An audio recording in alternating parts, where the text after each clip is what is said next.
Dear students, ഈ video ക്ലാസ്സിലൂടെ നമ്മൾ discuss ചെയ്യുന്നത് factors influencing capital budgeting decision എന്നുള്ള ഒരു വിഷയത്തെക്കുറിച്ചാണ്. സോ ക്യാപിറ്റൽ ബഡ്ജറ്റിംഗ് സമയത്ത് നമ്മൾ എടുക്കുന്ന തീരുമാനം അല്ലേ, നമുക്കറിയാം ക്യാപിറ്റൽ ബഡ്ജറ്റിംഗ് ലോങ് ടേം ഇൻവെസ്റ്റ്മെൻറ്റിനെ സംബന്ധിക്കുന്ന ഒരു ഡിസിഷനാണ് അല്ലേ, വളരെ കെയർഫുള്ളായിട്ട് എടുക്കേണ്ട ഒരു ഡിസിഷനാണ് അല്ലേ. ഇതിൻ്റെ നേച്ചറിനെ കുറിച്ചൊക്കെ നമ്മൾ ഡിസ്കസ് ചെയ്തപ്പോൾ അതിനെക്കുറിച്ചൊക്കെ പറഞ്ഞു, ഇമ്പോർട്ടൻസിനെ കുറിച്ചൊക്കെ പറഞ്ഞപ്പോൾ ഡിസ്കസ് ചെയ്തതാണ്. അപ്പോൾ ഇത്തരത്തിൽ വരുന്ന ഒരു ക്യാപിറ്റൽ ബഡ്ജറ്റിംഗ് ക്ലിയർ, നമ്മളൊരു തീരുമാനമെടുക്കുമ്പോൾ ഡിസിഷൻ എടുക്കുമ്പോൾ അല്ലേ, എന്തെല്ലാം ഘടകങ്ങൾ ഒരു പക്ഷേ ഡിസിഷൻ മേക്കേഴ്സിനെ സ്വാധീനിക്കാം. Clear. So what are the factors that may influence in taking or while taking capital expenditure decisions. Okay, സാധാരണഗതിയിൽ വളരെയധികം ഫാക്ടേഴ്സും കൺസിഡറേഷനും ഒക്കെ ഉണ്ടാവും. പക്ഷേ എങ്കിലും നമുക്ക് സ്പെസിഫിക് ആയിട്ട് ഐഡൻറ്റിഫൈ ചെയ്യാൻ പറ്റുന്ന കുറച്ച് പോയിന്റ്സ് മാത്രമാണ് നമ്മൾ ഇതിലൂടെ നോക്കുന്നത്. ഒന്നാമത്തെ പോയിന്റ് എന്ന് പറയുന്നത് അർജൻസിയാണ്. ഒരു ക്യാപിറ്റൽ എക്സ്പെൻഡിച്ചർ വേണോ വേണ്ടയോ എന്ന് നമ്മൾ തീരുമാനിക്കുന്ന സമയത്ത് അല്ലെങ്കിൽ അതിൻ്റെ ഡിസിഷൻ എടുക്കുന്ന സമയത്ത് ഏറ്റവും നമ്മൾ പ്രാധാന്യം നൽകുന്നൊരു കാര്യം എന്തായിരിക്കും? അർജൻസിയാണ് അല്ലേ. ഒരു ഇൻവെസ്റ്റ്മെൻറ്റ് ഡിസിഷൻ അല്ലെങ്കിൽ ഒരു എക്സ്പെൻഡിച്ചർ അല്ലെങ്കിൽ ഒരു മെഷീനറിയുടെ പർച്ചേസ്, എക്യുപ്മെൻസിൻ്റെ പർച്ചേസ്, അത് എത്രയും അത്യാവശ്യമായിട്ടുള്ളൊരു കാര്യമാണെങ്കിൽ, അർജൻറ്റായിട്ട് നമ്മൾ ചെയ്യേണ്ടതാണെങ്കിൽ നമ്മൾ എന്ത് ചെയ്യും അല്ലെ? ബിസിനസ്സിൻ്റെ സർവൈവൽ ആയിക്കോട്ടെ, അല്ലെങ്കിൽ നമ്മുടെ പ്രോഡക്റ്റിൻ്റെയോ അല്ലെങ്കിൽ മാർക്കറ്റിങ്ങിൻ്റെയോ ഒക്കെ സർവൈവൽ ആയിക്കോട്ടെ, അപ്പം ആ രീതിയിൽ ഒരു എസെൻഷ്യൽ ആയിട്ടുള്ളൊരു കാര്യം അർജൻറ്റായിട്ട് നമുക്ക് ചെയ്യേണ്ടതാണെങ്കിൽ നമ്മൾ എന്ത് ചെയ്യും? അത്തരത്തിലുള്ളൊരു കൺസിഡറേഷൻ്റെ അടിസ്ഥാനത്തിലായിരിക്കും ഡിസിഷൻ എടുക്കുക. അവിടെ നമ്മൾ കോസ്റ്റോ ബെനിഫിറ്റോ ഒന്നും എന്ത് ചെയ്യില്ല, ചിലപ്പോൾ അനലൈസ് ചെയ്ത് നോക്കിയെന്ന് വരില്ല. Clear. So sometimes an investment decision is to be made to an urgency for the survival of the business, clear, or in order to avoid heavy loss. Yeah. So in such a circumstance, proper evaluation of the proposal cannot be made. Clear. ഇപ്പോൾ സാധാരണ ഇതിൽ profitability ടെസ്റ്റുകളോ അല്ലെങ്കിൽ ഒന്നും നമുക്ക് ചെയ്യാൻ സമയമില്ല. കാരണം എന്താ, ഇറ്റ് ബിക്കം മോർ അർജൻറ്റ്. അപ്പോൾ അതുകൊണ്ട് എന്ത് ചെയ്യുന്നു, ആ രീതിയിലായിരിക്കും നമ്മൾ അതിനെ ഇൻവെസ്റ്റ്മെൻറ്റ് ചെയ്യുക. Clear. Say for example, break down of some plant machinery, ഒരു plant and machinery break down ആയി, നമുക്കിതിനെ റീപ്ലേസ് ചെയ്യണം. അതില്ലാതെ അല്ലേ, ഫയറോ ആക്സിഡൻറ്റോ വഴിയൊക്കെ ബ്രേക്ക് ഡൗൺ ആയി എന്ന് വിചാരിക്കുക, അല്ലെങ്കിൽ നഷ്ടപ്പെട്ടു അല്ലെങ്കിൽ നശിച്ചു പോയി എന്ന് വിചാരിക്കും. അപ്പോൾ എത്രയും പെട്ടെന്ന് അതിനെ റീപ്ലേസ് ചെയ്യാന്നുള്ളതായിരിക്കും നമ്മൾ ഉദ്ദേശിക്കുക. അല്ലാതെ എന്തെങ്കിലും അവിടെ കോസ്റ്റോ ബെനിഫിറ്റോ ഒന്നും നോക്കാനുള്ള സമയം ഉണ്ടാവില്ല. That is urgency. So degree of certainty വേറെ രണ്ടാമത്തെ ഒരു ഫാക്ടറാണ് degree of certainty. Clear. So profitability is directly related to the risk. Okay, higher the profits, higher will be the risk and uncertainty. Clear. അങ്ങനെ വരുന്ന സമയത്ത് sometime a project with a lower profitability may be selected due to clear constant flow of income as compared to another project which is irregular or uncertain flow of income. അല്ലേ, നമുക്കൊരു certainty വേണമെന്ന് വിചാരിക്കുക. Clear. ഇൻകത്തിൽ അല്ലെങ്കിൽ വരുമാനത്തിലൊക്കെ certainty വേണമെന്ന് വിചാരിക്കുക. അപ്പോൾ നമുക്ക് വലിയ റിട്ടേൺ കിട്ടുമോ ഇല്ലയോ എന്ന് നമ്മൾ നോക്കാറില്ല. അല്ലെങ്കിൽ നമ്മൾ പല മെത്തേഡും ക്യാപിറ്റൽ ബഡ്ജറ്റിങ്ങിൻ്റെ മെത്തേഡൊക്കെ ഡിസ്കസ് ചെയ്യുമ്പോൾ എന്താ പറഞ്ഞത്?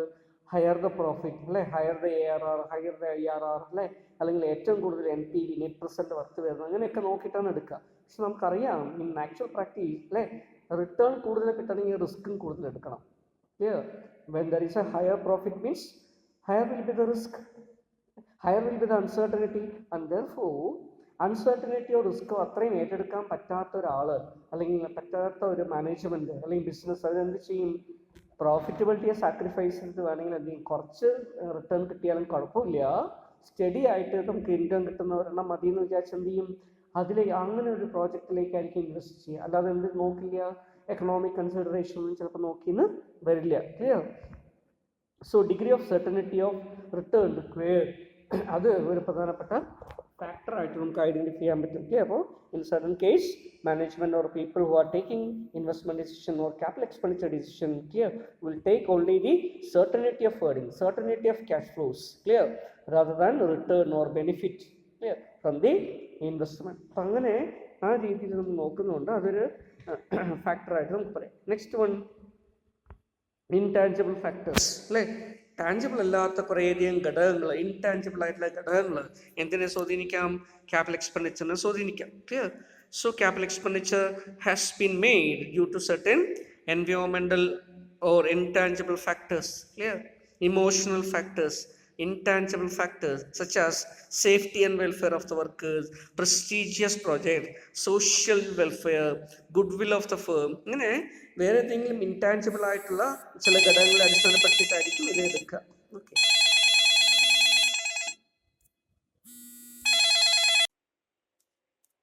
സോ പലപ്പോഴും നമ്മുടെ ക്യാപിറ്റൽ ബഡ്ജറ്റിംഗ് എക്സ്പെൻഡിച്ചർ ഡിസിഷൻസ് എടുക്കുന്ന സമയത്ത്, അല്ലെ, ക്യാപിറ്റൽ ബഡ്ജറ്റിംഗ് സമയത്ത് ഇൻടാഞ്ചിബിൾ ഫാക്ടേഴ്സ് കടന്നു വരാനുള്ള സാധ്യത വളരെ കൂടുതലാണ്.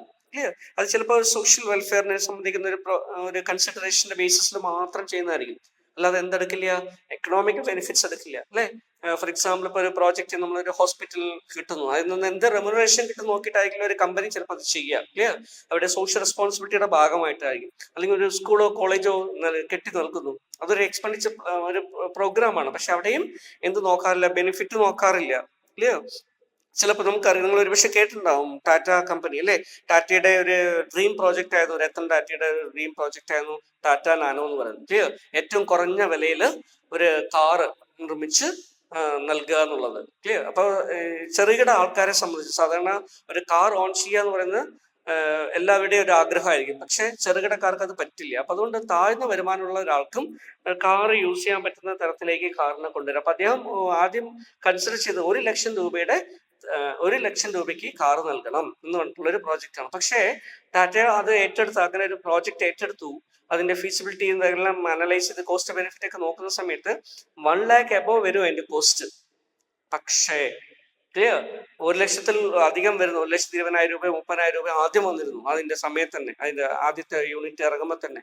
പക്ഷെ അങ്ങനെ ഒരു കൺസിഡറേഷൻ നോക്കാതെ, കോസ്റ്റ് ബെനിഫിറ്റ് നോക്കാതെ, കിട്ടുന്ന 1 ലക്ഷം കിട്ടുള്ളൂ. പക്ഷെ ആദ്യം ബുക്ക് ചെയ്തിട്ടുള്ള ആളുകൾക്ക് ആ 1,26,000 1,30,000 വന്നിട്ടുള്ള കാറ് പോലും 1 ലക്ഷം രൂപയ്ക്ക് തന്നെയാണ് കൊടുത്തത്. ക്ലിയർ? അതപ്പോ എന്താണ്, ഇവിടെ ഒരു കമ്മിറ്റ്മെന്റിന്റെ ഭാഗമാണ്, അല്ലെ, ഒരു പേഴ്സണൽ ഡ്രീമിന്റെ ഭാഗമാണ്. അപ്പൊ ഇത്തരത്തിലുള്ള ഇമോഷൻ, അതുപോലെ തന്നെ intangible factors like the safety of the welfare of the workers, prestigious project, ഇങ്ങനെ പല കാര്യങ്ങളും ഉണ്ടാവും. അപ്പൊ ഇതൊക്കെ capital ബഡ്ജറ്റിങ്ങിനെ സ്വാധീനിക്കാം. Clear?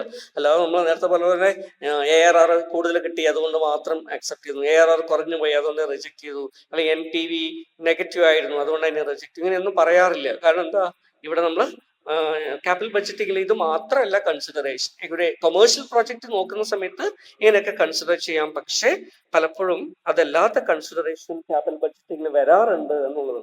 So that is why intangible factors become an influential factor for or in determining capital budgeting. Next is legal factors. Legal factors കൂടെ നമ്മൾ കണക്കിലെടുത്തിട്ട് മാത്രമേ ഒരു തീരുമാനം എടുക്കാൻ പറ്റൂ. So an investment which is required by provision of the law is solely influenced by the factor, and although the project may not be profitable, yet the investment has to be made.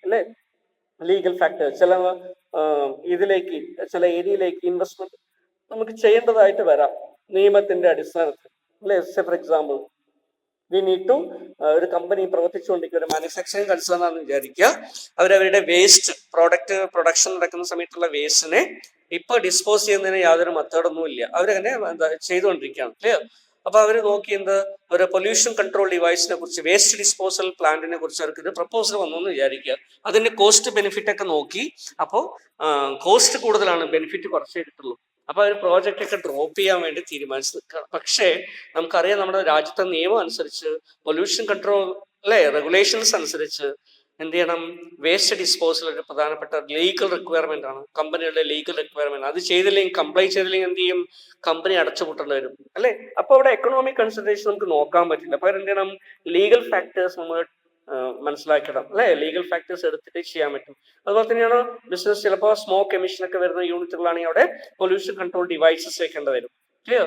അല്ലെങ്കിൽ smoke treatment plant വെക്കേണ്ടി വരും. അപ്പൊ ഇങ്ങനെയുള്ള കുറേയധികം legal aspects കൂടെ consider ചെയ്തുകൊണ്ട് മാത്രമേ capital budgeting ചെയ്യാൻ പറ്റും. അപ്പോൾ അവിടെ കോസ്റ്റ് ഓഫ് ബെനിഫിറ്റ് മാത്രം നമുക്ക് നോക്കാൻ പറ്റില്ല. The next one is availability of fund. വേറൊരു പ്രധാനപ്പെട്ട ഘടകമാണ്, അല്ലെ, ഫണ്ടിന്റെ അവൈലബിലിറ്റി. നിങ്ങൾ കുറേ ക്യാപിറ്റൽ എക്സ്പെൻഡിച്ചർ ഡിസിഷനുള്ള ആൾട്ടർനേറ്റീവ് ഒക്കെ ഐഡന്റിഫൈ ചെയ്തു.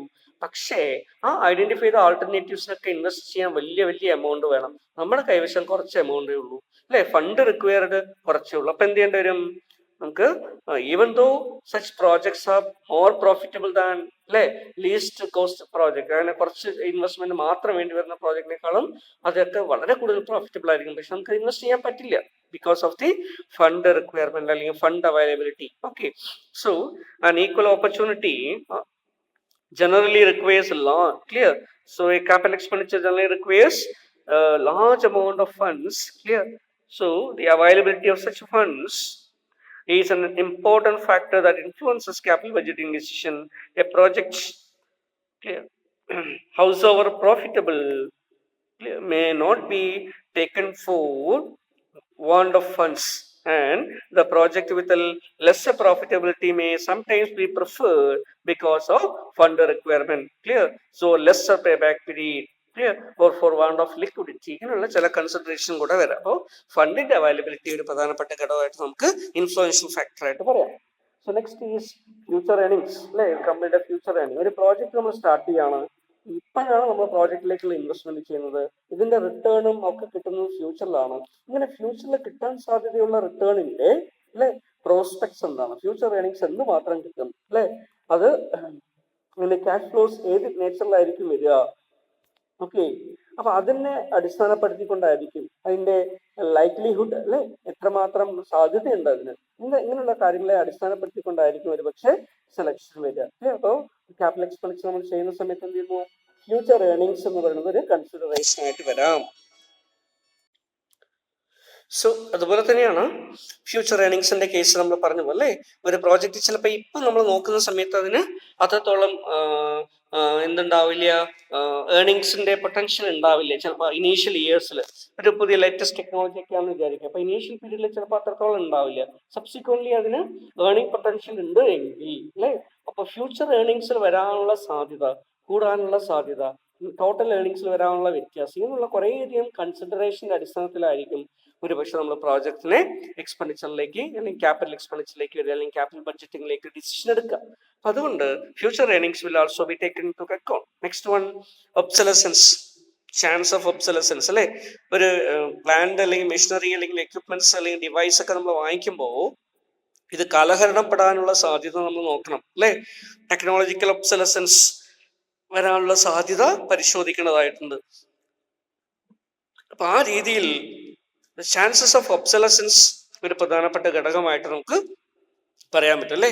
ഇപ്പൊ even though project may be profitable, clear, for some period of time, അത് കുറച്ച് സമയം കൊണ്ട് തന്നെ ഒബ്സലേറ്റ് ആവുമെന്ന് വിചാരിക്കുക. അങ്ങനെയാണെങ്കിൽ പെട്ടെന്ന് ഒബ്സലേറ്റ് ആവാനുള്ള ഒരു പ്രോജക്റ്റ് നമ്മൾ ഇൻവെസ്റ്റ് ചെയ്യാൻ ചിലപ്പോൾ മടിക്കും.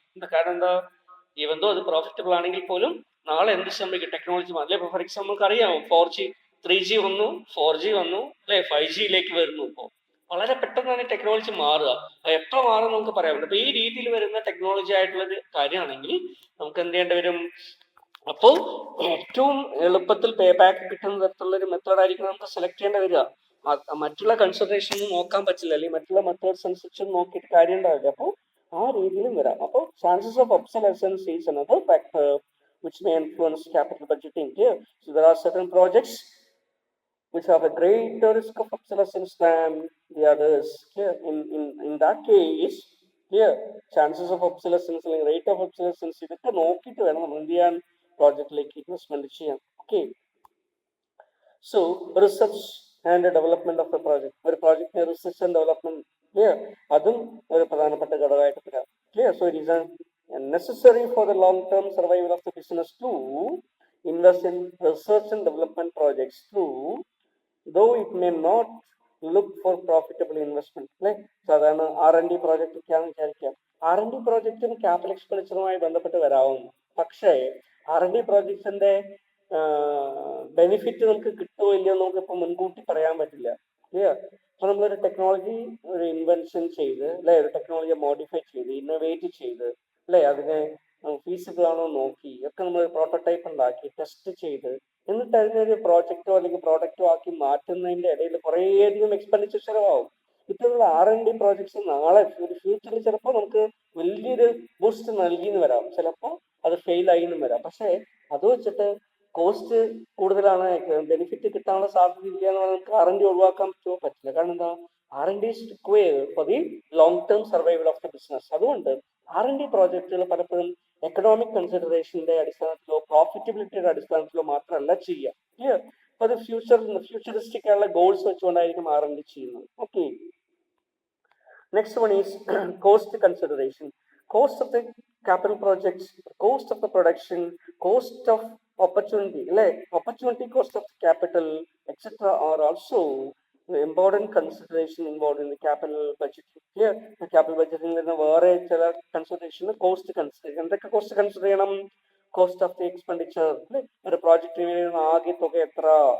cost of production, project പ്രോഡക്റ്റിന്റെ വില എത്രയായിരിക്കും, അല്ലെങ്കിൽ പ്രോഡക്റ്റിന് വേണ്ടി വരുന്ന ചെലവ് എന്താണ്, പെർ യൂണിറ്റ് കോസ്റ്റ് എത്രയാണ്, ടോട്ടൽ കോസ്റ്റ് ഓഫ് പ്രൊഡക്ഷൻ എത്രയാണ്, ഓപ്പർച്യൂണിറ്റി കോസ്റ്റ്. ഈ പ്രോഡക്റ്റ് അല്ല അല്ലെങ്കിൽ ഈ പ്രോജക്റ്റ് അല്ല വേറൊരു പ്രോജക്റ്റ് നമുക്ക് സെലക്ട് ചെയ്തിരുന്നു എങ്കിൽ നമുക്ക് എന്തൊക്കെ ഏർണിങ്സ് കിട്ടുമായിരുന്നു, ബെനിഫിറ്റ് കിട്ടുമായിരുന്നു. അപ്പൊ അതും എന്താണ് ഇതിന്റെ ഓപ്പർച്യൂണിറ്റി കോസ്റ്റ്, അതെല്ലാം കൺസിഡർ ചെയ്യണം.